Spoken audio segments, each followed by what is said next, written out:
नरेंद्र मोदी ने समस्तीपुर, बिहार में एक चुनावी रैली के दौरान कहा कि बिहार अब जंगल राज की स्थिति में नहीं लौट सकता। उन्होंने मतदाताओं से आग्रह किया कि वे विकास राज की दिशा में मतदान करें। उन्होंने सवाल उठाया, धारा परिवार वाले राजनीतिक दलों ने आपके लिए क्या किया? जैसे बड़े बंगले, बड़े वाहन, बड़े शो। लेकिन आम लोगों के लिए क्या हुआ?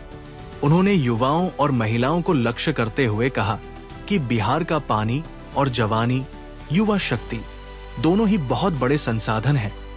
इनका सही उपयोग होना चाहिए। मोदी ने यह भी कहा कि अगर विपक्ष की अपारंपरिक गठजोड़, उन्हें परिवारतंत्र गठबंधन कहा गया, सत्ता में आए तो पुराने धर्रे लौट सकते हैं। इस रैली को चुनावी रणनीति के तहत महत्व दिया गया, क्योंकि समस्तीपुर को 5 लोकसभा विधानसभा सीटों से जोड़कर देखा गया है, जहां एनडीए के लिए बढ़त संभावित है। पीएम नरेंद्र मोदी ने आज बिहार के पूर्व मुख्यमंत्री कर्पूरी ठाकुर को श्रद्धांजलि दी।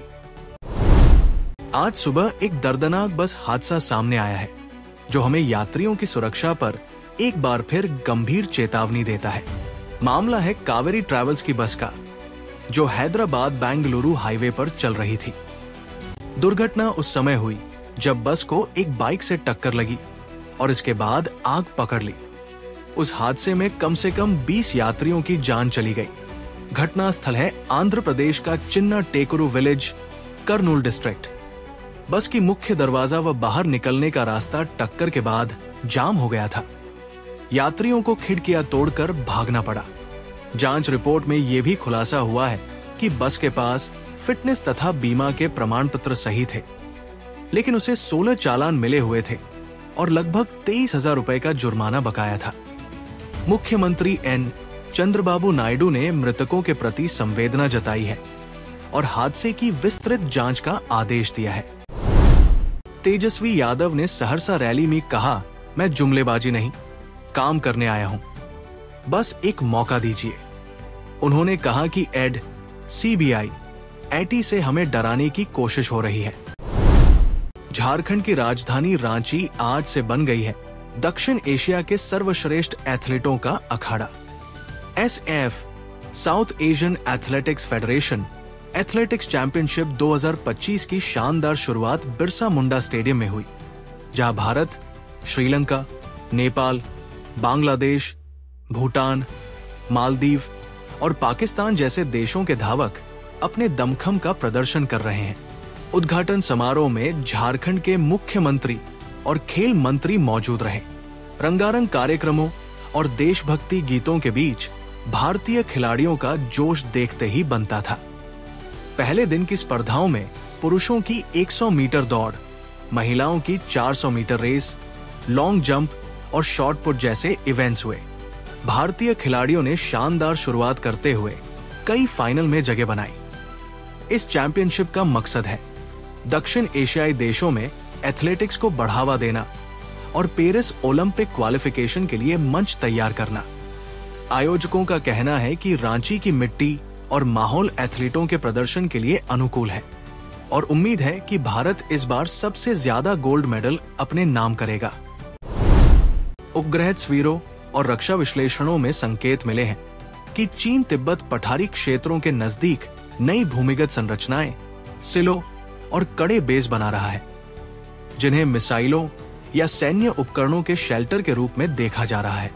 मुख्य रूप से तिब्बती पठार के आसपास और पश्चिमी सीमावर्ती इलाकों के निकट गतिविधियां दर्ज की गई हैं। ऐसे बंकर और भूमिगत सुविधाएं किसी भी सैन्य हमले के दौरान मिसाइलों और अत्याधुनिक हथियारों की सुरक्षा व उत्तरजीविता बढ़ाते हैं। इससे क्षेत्रीय शक्ति संतुलन पर असर पड़ सकता है। भारत के लिए संभावित निहितार्थ, सीमा निगरानी, इंटेलिजेंस साझेदारी और गति से तैनाती, डिप्लॉयमेंट तथा विरोधी क्षमताओं, काउंटर मेजर्स पर ध्यान बढ़ाना जरूरी होगा। नमस्कार दर्शकों, ब्रेकिंग अपडेट में आज की बड़ी खबर यह है कि यूरोपीय संघ ईयू ने रूस यूक्रेन युद्ध के सिलसिले में अपने 19वें प्रतिबंध पैकेज के हिस्से के रूप में कुल 45 संस्थाओं पर प्रतिबंध लगाए हैं। जिनमें 3 भारत स्थित कंपनियां भी शामिल हैं। बताया गया है कि इन तीनों का रूसी सैन्य संस्थाओं से संबंध होने का हवाला दिया गया है। ईयू ने जिन 3 भारतीय कंपनियों का नाम सार्वजनिक किया है वे हैं Aerotrust Aviation Private Limited, Ascend Aviation India Private Limited और श्री एंटरप्राइजेस। ये सूची आज की जारी रिपोर्टों में प्रकाशित की गई है। ईयू के पैकेज का उद्देश्य ये बताना है कि जिन संस्थाओं को सूचीबद्ध किया गया है वे ऐसे नेटवर्क में शामिल हैं जो रूसी रक्षा क्षमता या सैन्य उपयोग के लिए सहायक साबित हो रहे हैं। इसलिए उन संस्थाओं पर कठोर एक्सपोर्ट नियंत्रण, वित्तीय प्रतिबंध और दीर्घकालिक व्यावसायिक पाबंदियां लागू की जा सकती हैं। सीधे शब्दों में ईयू के बाजार से तकनीक, संवेदनशील सामान या वित्तीय सेवाएं मिलना मुश्किल हो जाएगा। ये कदम रूस यूक्रेन युद्ध के संदर्भ में पश्चिमी देशों द्वारा लगाए जा रहे व्यापक दबाव का हिस्सा है। पिछले कुछ हफ्तों में अमेरिका और ईयू ने रूस से जुड़ी कंपनियों और व्यक्तियों पर लगातार कार्रवाई की है और अब ये कार्रवाई तीसरे देशों के ठिकानों में मौजूद संस्थाओं तक पहुंच रही है। यूरोपीय सूत्रों का कहना है कि ये कदम रूस के लिए हथियारों तथा संवेदनशील टेक्नोलॉजी के मार्गों को सील करने का प्रयास है। अभी तक भारतीय केंद्रीय सरकार की तरफ से कोई विस्तृत आधिकारिक प्रतिक्रिया प्रकाशित नहीं हुई है। साथ ही जिन कंपनियों के नाम आए हैं उनकी ओर से भी तत्काल प्रतिक्रियाएं सीमित मिली है। समाचार एजेंसियों के अनुसार मामलों की जांच और ब्यौरे के इंतजार के चलते आधिकारिक बयान बाद में आ सकते हैं। जिन कंपनियों पर ईयू की लिस्ट लगी है वे यूरोपीय बाजार से हार्डवेयर, सॉफ्टवेयर या वित्तीय कनेक्टिविटी खो सकती है। इससे एविएशन लॉजिस्टिक्स, उपकरण खरीद और अंतर्राष्ट्रीय भुगतान प्रभावित हो सकते हैं। भारत व्यापारिक रिश्तों और बातचीत के परिप्रेक्ष्य में ये एक नाजुक मुद्दा बन सकता है, क्योंकि यूरोप भारत से गहरे आर्थिक संबंध चाहता है, पर रूस के साथ भारत रिलेशनशिप भी ईयू के लिए चिंता का विषय है। ये पहली बार नहीं है जब पश्चिमी प्रतिबंधों का असर इंडियन कंपनियों तक पहुंचा हो, पर इतना स्पष्ट पब्लिक लिस्टिंग और 19वें पैकेज में शामिल होना संकेत देता है कि यूरोप अब नेटवर्क लेवल की कार्रवाई कर रहा है, न कि केवल रूस की सीमाओं के अंदर। इसका मतलब है वैश्विक सप्लाई चेन और कुरियर एविएशन सेवाओं में पारदर्शिता जांच तेज हो जाएगी और तीसरे देशों पर भी ज्यादा निगरानी लग सकती है।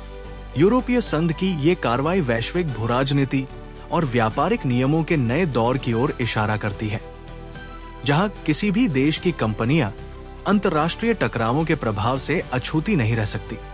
भारत संबंधों तथा भारत रूस आर्थिक संपर्कों पर इसके दूरगामी निहितार्थ निकल कर आ सकते हैं।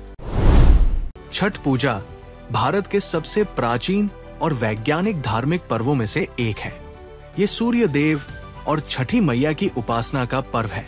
मुख्य रूप से बिहार, झारखंड, पूर्वी उत्तर प्रदेश, नेपाल के तराई इलाकों और अब पूरे भारत के साथ साथ विदेशों में भी इसे बड़े श्रद्धा भाव से मनाया जाता है। ये पर्व 4 दिनों तक चलता है। इस दौरान व्रती, उपवासी कठोर नियमों का पालन करते हैं। शुद्धता, उपवास और आत्म संयम का आदर्श उदाहरण प्रस्तुत करते हैं। छठ पूजा में सूर्य देव को जीवन, स्वास्थ्य, ऊर्जा और समृद्धि का प्रतीक माना गया है। हिंदू धर्म में सूर्य एकमात्र प्रत्यक्ष देवता है जिन्हें हम प्रतिदिन देख सकते हैं। छठ में डूबते और उगते सूर्य को अर्घ्य देने की परंपरा इसलिए है कि हम जीवन के हर चरण, अंत, अस्त और आरंभ, उदय दोनों का सम्मान करें। छठी मैया को उषा, सूर्य की पत्नी या प्रकृति की छठी शक्ति कहा गया है। माना जाता है कि वे संतान की रक्षा करती हैं, परिवार की उन्नति देती हैं और रोगों से मुक्ति का आशीर्वाद देती हैं। कई महिलाएं संतान सुख या परिवार की मंगल कामना के लिए ये व्रत रखती हैं। ऋग्वेद और अथर्ववेद में सूर्य की उपासना और जल में खड़े होकर अर्घ्य देने का उल्लेख मिलता है। प्राचीन काल में ऋषि मुनि सूर्य साधना द्वारा ऊर्जा और तेज प्राप्त करते थे। छठ पूजा के 4 दिन होते हैं। पहला दिन नहाय खाए का होता है। व्रती सबसे पहले नहाकर शरीर और मन को शुद्ध करते हैं। इस दिन भोजन केवल एक बार किया जाता है। आमतौर पर लौकी भात, कद्दू, चावल और चने की दाल बनता है। घर की रसोई और परिवेश पूरी तरह शुद्ध किया जाता है। दूसरा दिन खरना या लोहंडा का होता है। इस दिन व्रती पूरे दिन निर्जला उपवास रखते हैं। शाम को सूर्यास्त के बाद प्रसाद, गुड़ की खीर, रोटी और केला बनाकर सूर्य देव को अर्पित करते हैं। इसके बाद व्रती वही प्रसाद ग्रहण करते हैं और फिर लगातार 36 घंटे का निर्जला उपवास शुरू होता है। तीसरा दिन संध्या अर्घ्य का होता है। तीसरे दिन व्रती नदी, तालाब या घाट पर पहुंचते हैं। डूबते सूर्य को अर्घ्य दिया जाता है। घाटों पर दीप, फूल, नारियल, फल और ठेकुआ से पूजा की जाती है। वातावरण छठी मैया के गीतों से गूंज उठता है, जैसे केतना जल में सूर्य असन नइखे। चौथा दिन उषा अर्घ्य का होता है। चौथे दिन उगते सूर्य को अर्घ्य देकर पूजा संपन्न की जाती है। इसके बाद व्रती जल ग्रहण कर उपवास तोड़ते हैं। इसे परन कहा जाता है। इस समय लोग एक दूसरे को प्रसाद बांटते हैं और बधाइयां देते हैं। जब लोग पानी में खड़े होकर सूर्य को अर्घ्य देते हैं तो ये सूर्य प्रकाश और जल की परावर्तन क्रिया से शरीर को विटामिन और ऊर्जा प्रदान करता है। इससे त्वचा, हड्डियों और रक्त संचार में सुधार होता है। लगातार उपवास और ध्यान साधना से शरीर की विषाक्तता, टॉक्सिन्स कम होती है। इससे मन शांति और आत्म अनुशासन विकसित होता है। ये पर्व हमें जल, सूर्य, धरती और वायु की पवित्रता का सम्मान करना सिखाता है। छठ के दौरान सफाई, स्नान और नदी तालाब की स्वच्छता का विशेष ध्यान दिया जाता है। छठ पर्व जाति, धर्म या वर्ग के भेदभाव से ऊपर उठकर सभी को जोड़ता है। गांव-गांव, शहर-शहर में लोग मिलकर घाट सजाते हैं, दीप जलाते हैं और सामूहिक रूप से पूजा करते हैं। ये पर्व एकता, समानता और सहयोग का प्रतीक बन गया है। सिर्फ 3 दिन में आयुष्मान खुराना की नई फिल्म थामा ने बॉक्स ऑफिस पर 50 करोड़ का आंकड़ा पार कर लिया है। जी हाँ दोस्तों, दिवाली के बाद रिलीज हुई ये हॉरर कॉमेडी फिल्म बन चुकी है सुपरहिट। पहले ही दिन फिल्म ने 24 करोड़ की जबरदस्त कमाई की थी और तीसरे दिन तक आंकड़ा 50 करोड़ के पार पहुंच गया। थामा को दर्शकों से मिला है शानदार रिस्पॉन्स, खासकर युवा दर्शकों और फैमिली ऑडियंस के बीच। फिल्म में आयुष्मान खुराना के साथ दिखी है खूबसूरत रश्मिका मंदाना और निर्देशन किया है आदित्य सरपोतर ने। ये फिल्म मड्डॉग फिल्म्स के हॉरर कॉमेडी यूनिवर्स का हिस्सा है, यानी वही यूनिवर्स जिसमें स्त्री और भेड़िया जैसी फिल्में शामिल हैं। क्रिटिक्स का कहना है कि थामा ने आयुष्मान के करियर को नई रफ्तार दे दी है। हालांकि कहानी पर मिलीजुली प्रतिक्रियाएं आई है, लेकिन दर्शकों की हंसी और चीखों के बीच फिल्म ने सिनेमाघरों को फिर से गुलजार कर दिया है। आने वाले दिनों में देखना दिलचस्प होगा कि क्या थामा 100 करोड़ क्लब में पहुंच पाती है या नहीं। लेकिन अभी के लिए तो इतना साफ है, आयुष्मान का तड़का लग चुका है बॉक्स ऑफिस पर। एडिलेड में खेले गए मुकाबले में भारत को मिली हार, लेकिन श्रेयस अय्यर ने दिखा दी अपनी पुरानी चमक। भरोसेमंद अय्यर ने अपनी क्लासिक बल्लेबाजी शैली में खेला शानदार अर्धशतक, जिसने टीम को संघर्ष से बाहर निकाला और फैंस का दिल जीत लिया।